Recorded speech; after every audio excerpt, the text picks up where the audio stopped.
Here's how to make over $200 in under 2 minutes. The first step is the lens prep.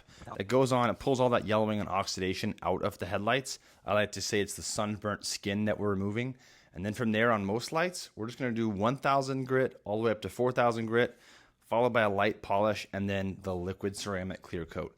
That's the part that gives you that sunscreen on the end so that your lights actually stay clear and don't fade again in just a few weeks. If you're new here, my name is Andrew. I restore headlights full-time in East Tennessee, but I also am blessed to get to teach people just like you all around the world how to figure this out for themselves and start to make an extra 500 to an extra $1,000 this week. If you've never done this before, don't overthink it. It's just plastic. Stick to the simple lights is what I would tell you. Honda, Acura, Toyota, Lexus, Mazda, and Subaru. Yes, you can do any vehicle with this kit, but do the simple ones. Keep it easy. Keep it a side hustle. Remember, don't overthink it. It's just plastic. If you get to the end and you're not happy with how it looks, you can always go back and redo it again.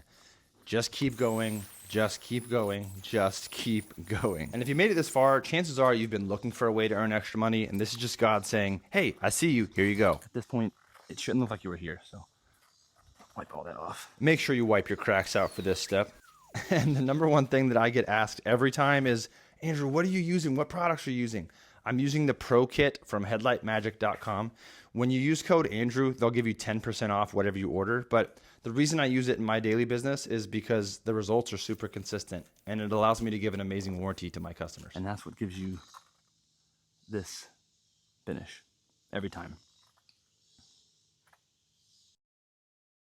But remember, it's just plastic. Don't overthink it. If you're new and starting out, sometimes your first few ones, you may get to resand it back down and polish it a few times. But after that, you've figured out the fundamentals of what you're doing and you won't have to do it again. So hopefully that helps you guys.